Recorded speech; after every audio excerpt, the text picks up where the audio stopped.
Welcome to Greater Good Radio Hawaii, where we develop tomorrow's leaders by bringing you up close and personal with today's top business people. Greater Good Radio Hawaii is dedicated to social entrepreneurship. I'm your host, Evan Leong, and with me is my co-host, Carrie Leong. Mahalo, Evan. Today's guest is John Dean, Managing General Partner of Startup Capital Ventures, a private equity fund that focuses on early-stage companies, and Managing Director of Tuputele Ventures. John is also the former CEO of Silicon Valley Bank and the founder of the Entrepreneurs Foundation of Hawaii. Please welcome to Greater Good Radio, John Dean. Welcome to our show, John. Pleased to be here, Carrie, and look forward to it. Great. So could you tell us, as an independent advisor to several high technology companies, startup companies, can you tell us, in your words, what do you do? If there was a quick phrase, it would be listen, listen, and then listen. So as we talked earlier on the program here, I've been involved with several companies and hopefully have some experience from that. And what I've learned works best for CEOs and startups is to get them talking and then start questioning them. So they're coming to you with their ideas and wanting to expand to bigger things? They come with their ideas and wanting to expand. But in addition, oftentimes I get involved with a company that's already up and running, a CEO that's got a product and might even have the product out with clients and revenues and ramping. And now he or she is trying to determine, how do you build a company? And what are the questions or issues or concerns that CEO should have? And that's where I most often get involved and try to contribute. Are you guys coming in as angel investors or as the venture capitalists? I mean, angels with the smaller amounts of investment versus, 10 million and up. After stepping down from Silicon Valley Bank as CEO, I did about 3.5 years of angel investing, and did well with that. It was successful. And more recently, over the last, I'd say 6-9 months, put together, and we closed on a very small venture fund, $25 million in size.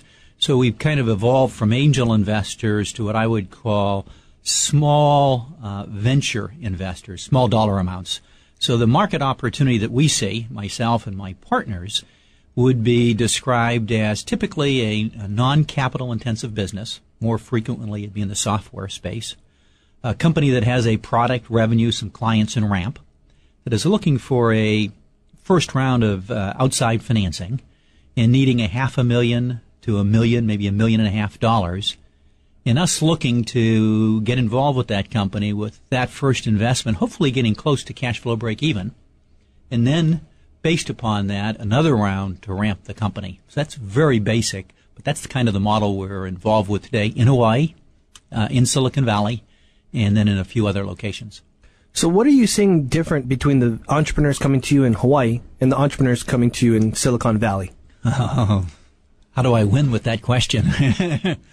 The difference, I think that there aren't, there's more similarities than differences. If there are differences, the differences for the entrepreneurs in Hawaii, there are fewer of them.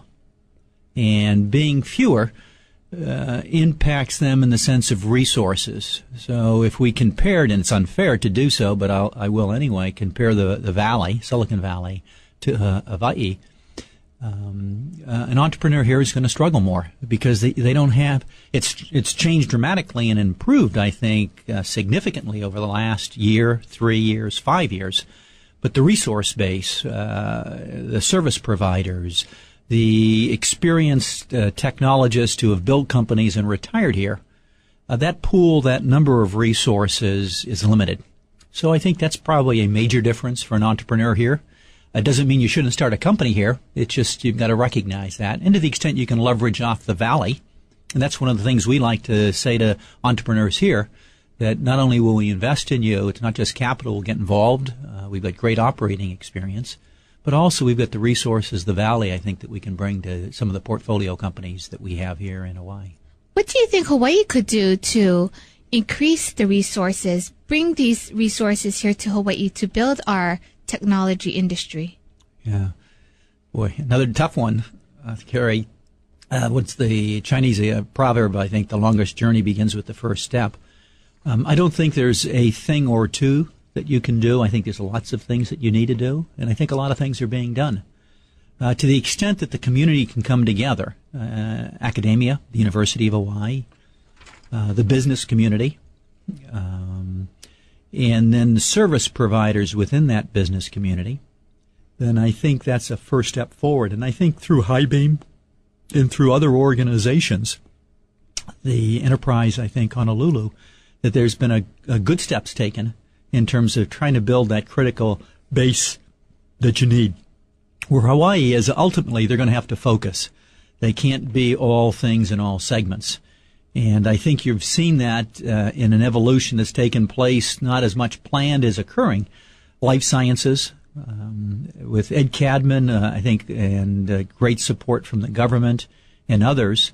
Ed was, as you know, head of the medical school until he stepped down for health reasons.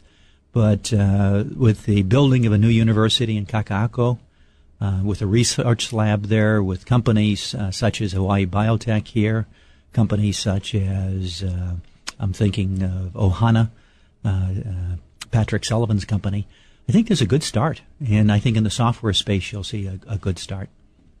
You're listening to Greater Good Radio Hawaii. Please visit us online at greatergoodradio.com.